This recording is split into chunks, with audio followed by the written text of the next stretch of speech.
ኢየሱስ ጌታ አሜን። እንግዲህ ከእግዚአብሔር ውጭ የሚደረገው ነገር አለ። እግዚአብሔር ያለው ነው የሚሆነው። አሜን። ኢየሱስ ጌታ ማን ያለው? እግዚአብሔር ያለው ነው የሚሆነው። ጌታ ይባረክ። አሜን። እነዚህ ቦታ ላይ የተደረገው እንግዲህ እዚህ ቦታ እግዚአብሔር አለ። አሜን። ኢየሱስ ጌታ ነው። ማን አለ? እግዚአብሔር አለ። ጌታ ይባረክ።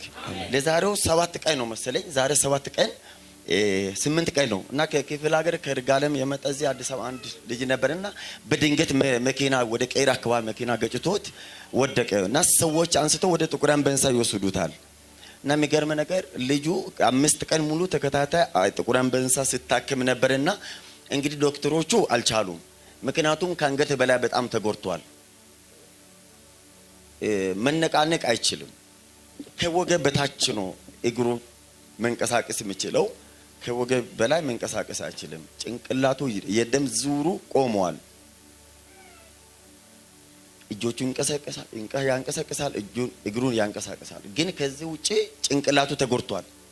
ነገር ግን 6ኛ ቀን በቃ አውጡ ተባለ፣ ወደ ቤቱ ውሰዱ ተባለ እና ቅዳሜ ነው የወጣ። ከዛ ወደ እነሱ ደውል እኔ ነው እየተከታተልኩ ነበርና ሲደውሉኝ በቃ እንግዲህ ወደ ክፍለ ሀገር እንድንሄድ እንግዲህ መኪናውን ሁሉ አመቻችልን ያሉ ሰዎች ያውቁትም አዲስ አበባ እና ስለዚህ እሁድ ከዚህ ካምልኮ በኋላ መገረም ነገር ለአፖስትል ሶፍት ሰጠው። ሶፍት በዘይት ጸልዮ ሰጠኝ። ጌታ ይባረክ። ኢየሱስ ጌታ ነው። እና እኔ በእምነት ነው ተቀበልኩት። ምክንያቱም በሱ እግዚአብሔር ስራ ስለሚያውቅ ሽንገላ አይደለም። እግዚአብሔር ሰዎች እግዚአብሔር በሱ አልፎ ሲሰራ በአይናቸው አለው። ኢየሱስ ጌታ ነው። ስለዚህ ሶፍቱን ወሰድኩት ካምልኮ በኋላ።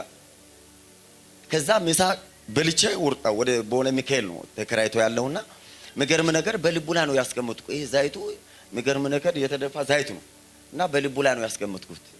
ልጁ እኮ ሞቷል፣ የለም በቃ ተስፋ የለም፣ ወላጆቹም ተስፋ የለም እና ነገር ግን እኔ ልቡላ ያስቀመጥኩት ሶፍቱ ሐዋርያ የተጸለበት። ጌታ ይባረክ። አሜን። ከዛ መገርም ነገር 12 ሰዓት ተኩል ላይ ጠዋት ስልክ ዘጋለውና በድንገት ከፈትኩት። ልጁ እኮ ሌሊት እኮ ነቃሉኝ። አረ ለጌታ ክብር አንተ ወገኖች፣ ኢየሱስ ጌታ ነው። ልጁ እኮ ማታ ተኝቶ ነው እኮ ያደረ። አሁን ፈሳሽ 1 ለ30 ተጣሉ። የሚገር 6 ቀን ያልበላ በግሉኮስ ብቻ 6 ቀን በግሉኮስ 4 ቀን ግሉኮስ ሲሰጡት ነበር። 5ኛ ቀን ግሉኮሱን አቆሙት። ስለማይድን ስለሚያውቁ ዶክተሮቹ ያውቃል። ጥቁር አንበሳ ትላልቅ ዶክተሮች አሉ፣ ደግሞ ትላልቅ ዶክተሮች ነው እየተከታተሉ ነበሩ እና ስለዚህ 5ኛ ቀን ምን ያደረጉት በቃ መድኃኒቱን አቆሙት፣ ግሉኮሱን አቆሙት እና 6ኛ ቀን አውጥቷል። ከዛ የሚገርም ነገር ሶፍቱን በልቡ ላይ አደረኩት። ሌሊት ነቃ። ኢየሱስ ጌታ አሜን። ከዛ የሚገርም ነገር አንድ ምርና ጠጣ በራሱ 4 ሰዓት ቡና 1 ሲኒ ቡና ጠጣ። 8 ሰዓት ላይ ያ እሑድ ቀን ነው። የሚገርም ነገር 8 ሰዓት 2 ሲኒ ቡና ጠጣ። ከዛ አሁን ሙቅ 2 ብርጭቆ ጠጣ ማታ። አሁን ልጁ ትላንትና ጸጉር ተስተካክሎ አሁን ነገር ወደ ክፍለ ሀገር ነው። ለጌታ ባካችሁ ክብር አንዱስ ኢየሱስ ጌታ ነው። ገጪው እንግዲህ ታስሮ ነው ያለው። እንግዲህ ገጪውም ሄጄ ራሴ ነው የሚያወጣ ምግብ ልጁ ስለዳነ። ጌታ ይባረክ። አሜን። ኢየሱስ ጌታ ነው። ስለዚህ በእውነት በሐዋርያ ላይ እግዚአብሔር አለ። አሜን። ኢየሱስ ጌታ ነው። እዚህ ቤት እግዚአብሔር አለ። እስቲ እግዚአብሔር አለ በሉት። እግዚአብሔር አለ። ወዳጆቼ በጠንቅቄ ነው የሚያውቀው ጸጋው። ወዳጆቼ ስለ ራሳቸው የማይኖር በቃ ለትውልድ የሚኖሩ ሰዎች ናቸው።